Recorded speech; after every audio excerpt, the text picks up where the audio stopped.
जय मसीह सभी को। Good morning. और मैं आज आपके बीच में आई हूँ अपना टेस्टिमनी शेयर करने के लिए। ये टेस्टिमनी मेरे लिए बहुत अद्भुत है, अनोखा है और अच्छा भी है साथ साथ में, क्योंकि इसमें परमेश्वर का बहुत बड़ा हाथ था। इसलिए मैं टेस्टिफाई करना चाहती हूँ परमेश्वर को। 1 महीना पहले मेरा सर्जरी हुआ था नोज़ का, और उस सर्जरी के बारे में मैं बताना या टेस्टिफाई करना चाहती हूँ। 3 साल पहले मैं एक लीडरशिप ट्रेनिंग में गई थी, हवाई, जो यूएस में है। जब मैं वहाँ से आई तो उसके बाद से मुझे साइनस था, और उस साइनस की वजह से मुझे थोड़ा सा प्रॉब्लम शुरू होने लग गया, और उसके वजह से मुझे काफ़ी परेशानी होता था। और धीरे धीरे मुझे जो नाक में जो खुशबू, सुगंध या बदबू, आप जो भी बोल सकते हैं, वो चला गया।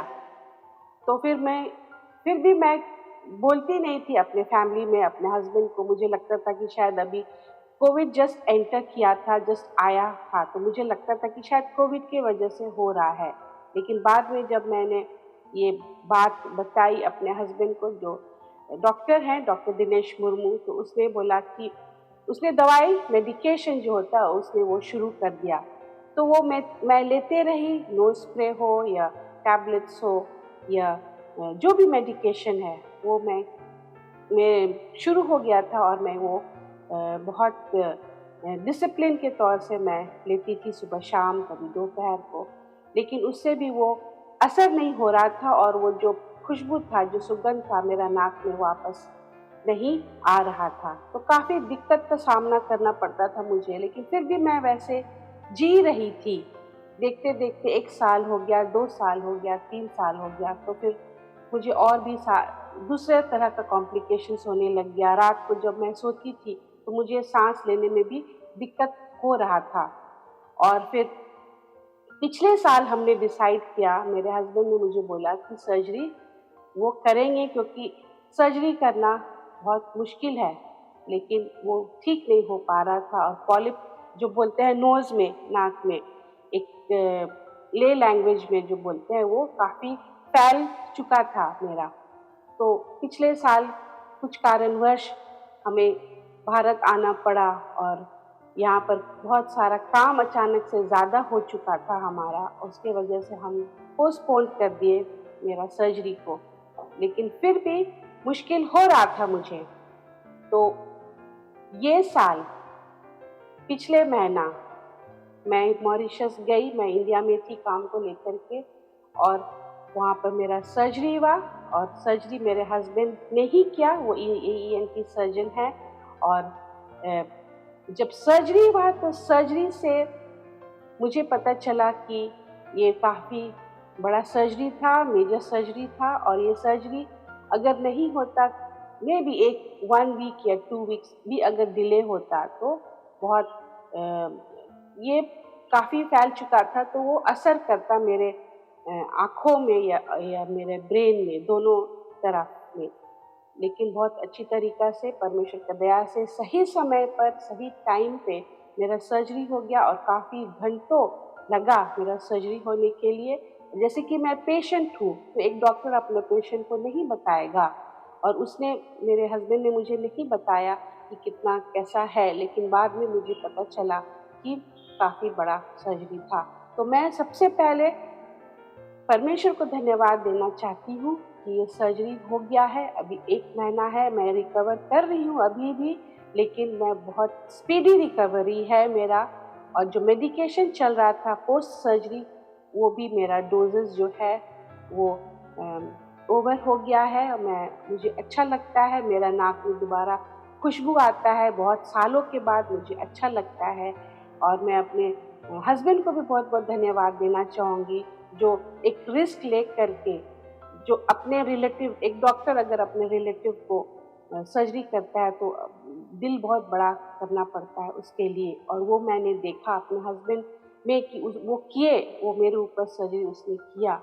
और ये एथिकल नहीं है, लेकिन फिर भी उसने रिस्क उठाया और उसने किया। तो मैं परमेश्वर को पहले और फिर मैं अपने हस्बैंड डॉक्टर दिनेश मुर्मू को धन्यवाद देना चाहती हूँ। और मैं इस सर्जरी से मुझे कुछ चीज़ें सीखने को मिला। पहला चीज़ ये मुझे सीखने को मिला कि एज अ पेशेंट जब मैं सर्जरी के लिए गई तो मुझे किस चीज़ दिक्कत का सामना करना पड़ा, उस सर्जरी से जो मैं गुजरी उसमें कैसे लगा और पोस्ट सर्जरी कैसे लगा। तो मेरे हस्बैंड डॉक्टर हैं, तो जब वो आते थे घर और मुझे हम लोगों से शेयर करते थे अपनी सर्जरीज के बारे में, तो हम लोग उतना समझ नहीं पाते थे कि हाँ ठीक है, वो कॉम्प्लिकेशंस था, ये था, वो था।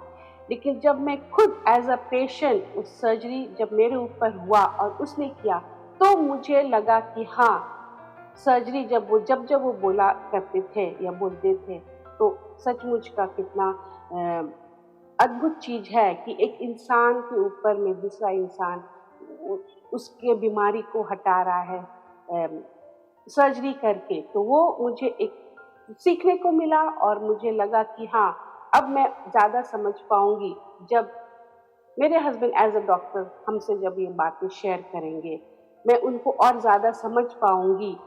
क्योंकि हम जब घर में रहते हैं, वो हॉस्पिटल में रहते हैं, तो हमारा दिमाग में रहता है कि ठीक है वो सर्जरी कर रहे हैं, लेकिन अब हम नज़दीकी से समझेंगे कि वो किस तरह से कितना माइन्यूटली से और कितना नज़दीकी से और कितना उसमें मेहनत करके और कितना कंसंट्रेशन और काम कंपोज होकर के एक सर्जन को होना पड़ता है, एक छोटा से छोटा या बड़ा से बड़ा सर्जरी करने के लिए। वो मैंने सीखा।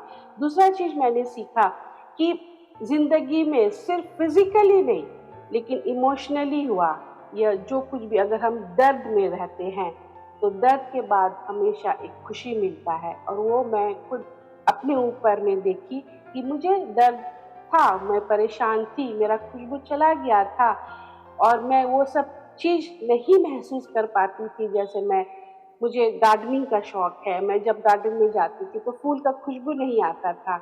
मैं खाने का शौकीन हूँ, मैं खाना खाती थी बिना खाना का वो वो जो होता है खुशबू ले करके।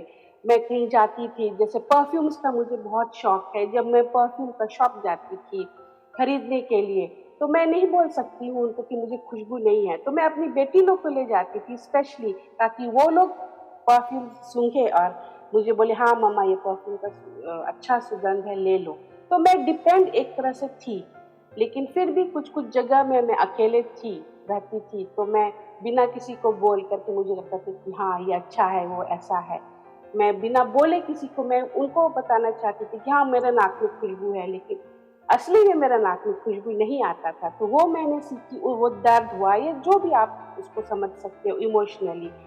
तो जब हुआ सर्जरी, उसके बाद जो खुशी मुझे मिली वो मैं बयान नहीं कर सकती हूँ शब्दों में। तो मुझे सीखने को मिला और परमेश्वर ने कुछ सिखाया इस सर्जरी से, और मैं ये आप लोगों से शेयर करना चाहती हूँ कि अगर आपके ज़िंदगी में कुछ परेशानी है या कुछ दुखी है या पेन है, मे भी कुछ बीमारी को लेकर के, तो वो खत्म होगा एक दिन। लेकिन उस प्रोसेस में हमको जाना चाहिए। उस प्रोसेस में अगर हम जाएंगे तो वो खुशी एक दिन ज़रूर हमको मिलेगा। हमको क्विट नहीं करना चाहिए, हमको भागना नहीं चाहिए उस परेशानी से, लेकिन उसको सह करके जब बाद में जो खुशी मिलता है, वो खुशी और 4 गुना या 5 गुना या 100 गुना ज़्यादा होता है, जो मुझे एहसास हुआ और जो मुझे लगा।